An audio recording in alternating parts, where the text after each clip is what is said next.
एक गांव में पूरनचंद नाम का एक विद्वान रहता था। उसकी बुद्धिमानी के चर्चे पूरे गांव में थे। पूरनचंद बड़ा ही तार्किक था, हर बात को नाप तोल कर बोलता। गांव के लोग भी अपनी समस्याओं को लेकर उससे सलाह मशवरा करते थे। परंतु विद्वान पूरनचंद में एक कमी थी, और वो ये कि वो हर बात की बाल की खाल निकालते थे। हर छोटी छोटी बात को तर्क के तराजू पर तोलने लगते। हर समय किसी न किसी को सही और गलत का उपदेश दे रहे होते थे। उनकी इस आदत की वजह से कई बार लोग उनसे दूर भागते थे। जिस रास्ते पर उन्हें विद्वान पूरनचंद दिखाई पड़ जाए, वो अपना रास्ता ही बदल लेते थे। विद्वान पूरनचंद का परिवार भी उनकी इस आदत से परेशान था।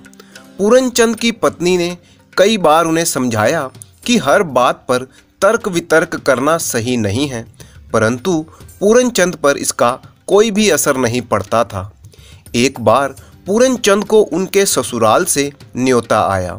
उनके ससुराल पक्ष में किसी रिश्तेदार के घर शादी थी और पूरनचंद को पूरे परिवार के साथ वहां जाना था। अगली ही सुबह पूरे परिवार को शादी समारोह के लिए निकलना था। उसी रात पूरनचंद की पत्नी ने कहा, सुनो जी, कई सालों बाद हम दोनों एक साथ मेरे मायके जा रहे हैं। वहाँ शादी का माहौल होगा, तो आप कृपा करके वहाँ किसी से तर्क वितर्क या वाद विवाद में मत पड़िएगा।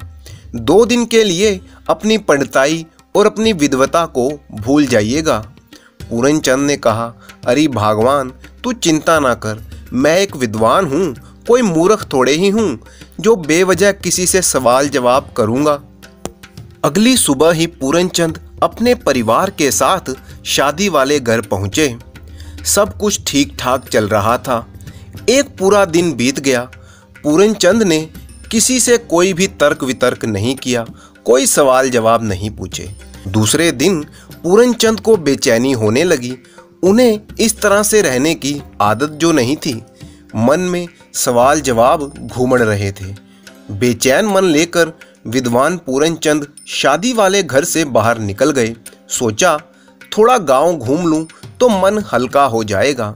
घूमते घूमते उनकी नज़र एक तेली पर पड़ी जो तेल बेच रहा था।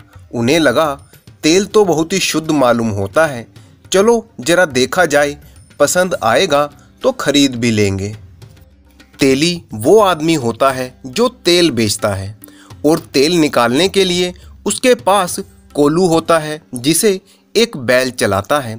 इस तरह से बैल कोल्हू चलाता है और तेल निकलता है। विद्वान पूरनचंद जब उस तेली के नज़दीक पहुँचे तो उन्होंने देखा कि तेली के पीछे ही कोल्हू का बैल चल रहा था और तेल पेरा जा रहा था। ये देखकर पूरन के तार्किक मन में एक सवाल उठा। वो सोचने लगे, ना तो उस बैल को कोई चलाने वाला है, ना कोई उसे हाँकने वाला है, फिर भी ये बैल बिना रुके चलता ही जा रहा है। ये बैल रुकता क्यों नहीं?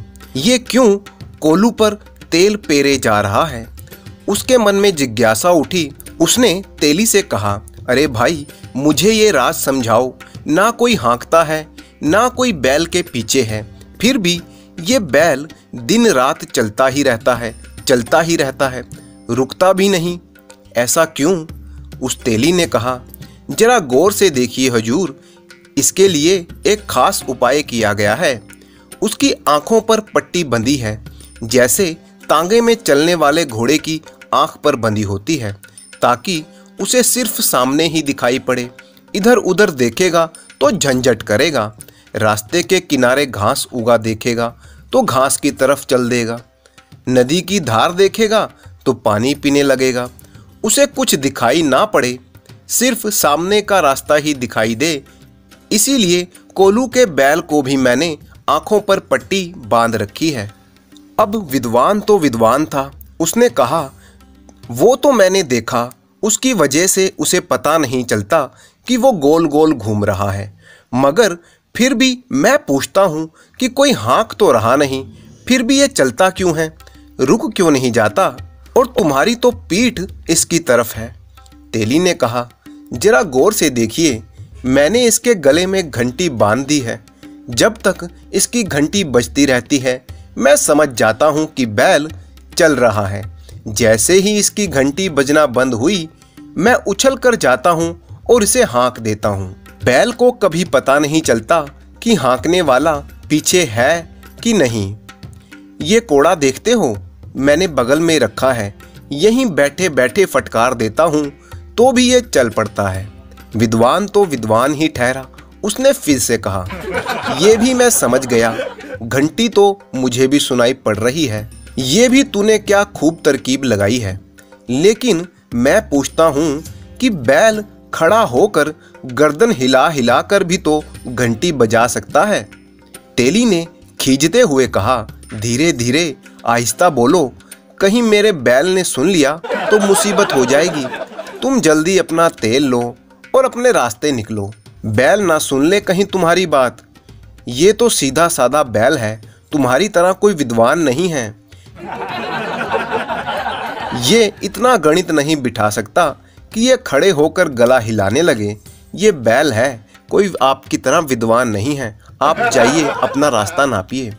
अब पूरनचंद को अपने सारे सवालों के जवाब मिल गए। उनका मन अब हल्का महसूस हो रहा था। वो वापस शादी वाले घर में पहुंचे और अगले दिन अपने गांव वापस आ गए। सभी लोग बहुत खुश थे कि शादी अच्छी तरह से निपट गई। पूरनचंद की पत्नी भी बहुत खुश थी कि पति ने उसकी बात मान ली और पूरी शादी में किसी के साथ कोई तर्क वितर्क, कोई सवाल जवाब नहीं कहे। पर उसे क्या मालूम था कि विद्वान आदमी बिना तर्क वितर्क किए नहीं रह सकता। वो तो उस तेली को ही पता था।